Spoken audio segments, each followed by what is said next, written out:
পঞ্চায়েতগুলো দেন, কোটি কোটি টাকা পঞ্চায়েত আসে মানুষের উন্নয়নের জন্য। আপনারা প্রত্যেকে পঞ্চায়েতের নেতৃত্ব, আপনারা দায়িত্ব নিয়ে মানুষের পাশে যাবেন।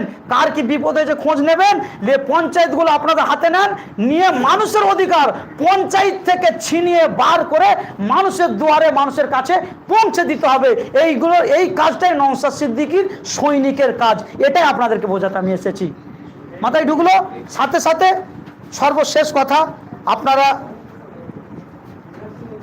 এলাকায় এলাকায় একটা জিনিস খুব মানুষ ভুল বুঝে আছে, আতঙ্কের মধ্যে আছে।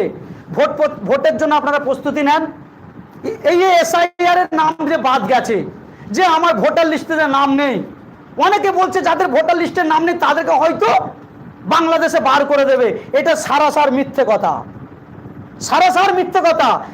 দেশের নাগরিক আর এসআইআর এর যে নাম বাদ গেছে এর মধ্যে কোনো মিল নেই, পুরো আলোক।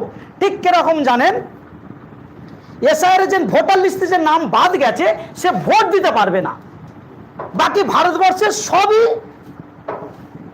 সুযোগ সুবিধা সে পাবে।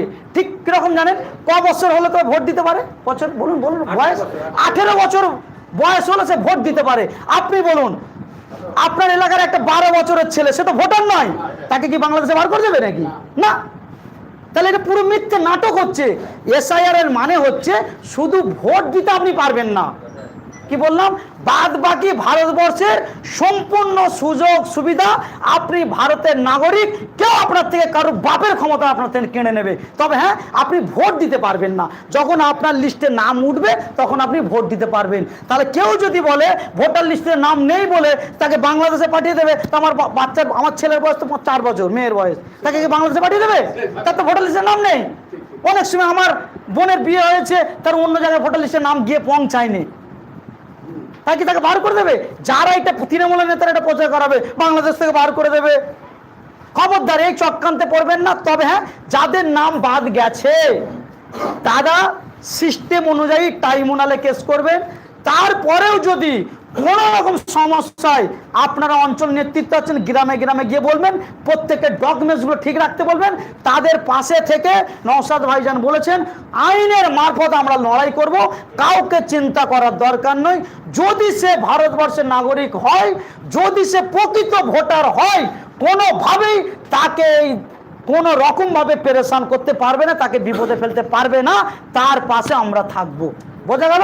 মানুষকে বোঝাবেন, এলাকাতে খোঁজ নেবেন। অনেকে আমাকে ফোন করছে, সাথে সাথে কোনো বেকার কথায় কান দেবেন না। কে হুট করে ডাকলো এলাকায় গিয়ে বোঝাবেন, চলো আন্দোলন যেতে হবে, হুট করে চলে যাবেন না।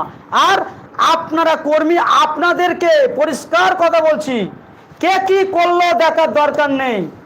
আপনারা আপনাদের নেতৃত্বকে ফলো করবেন, আইএসএফ এর আইডিওলজি, আইএসএফ এর সংবিধান মেনে আপনারা চলবেন। এরপরে যদি কারো কোনো প্রশ্ন থাকে আমাকে বলবেন, কোনো অসুবিধা নেই। ঠিক আছে? বোঝাতে পেরেছি আমি? এলাকায় এলাকায় আপনারা বোঝাবেন। সর্বশেষ কথা, যারা দুর্নীতি করেছে কেউ ছাড় পাবে না। কি বললাম? কেউ ছাড় পাবে না। যদি দেখেন এলাকার কোনো একটা ছেলে দীর্ঘদিন এই নেতাদের পাল্লায় পড়ে, আপনার এলাকার ছেলে নেতাদের পাল্লায় পড়ে বোমাবাজি করেছে, মোস্তানি করেছে, গুন্ডামি করেছে, সে যদি পরিবর্তন হতে যায় তাকে সুযোগ দেবেন। ঠিক আছে ভাই, চেঞ্জ। কারণ আমরা জানি, এটা আমরা জানি, প্ল্যান করে সর্বদলের নেতারা, কেউ কম নয়, শুধু তৃণমূল নয়, সর্বদলের নেতারা শুধু মুসলমান, দলিত, আদিবাসীদেরকে ভোটার হিসাবে ব্যবহার করেছে, করে ছিবে করে ছেড়ে দিয়ে নেতা হয়েছে, জায়গা নিয়ে নিয়েছে। এখন আপনারা বলুন কে পাশে আপনাদের আছে? তাই যারা এলাকার ছেলেরা আছে তাদেরকে বোঝাবেন যে অন্য দলের থেকে অন্যায় করেছে, দুর্নীতি করেছে, মোস্তানি করেছে, মারামারি করেছে, সে যদি পরিবর্তন হতে চায় পরিবর্তন হওয়ার সুযোগ দেওয়া হবে।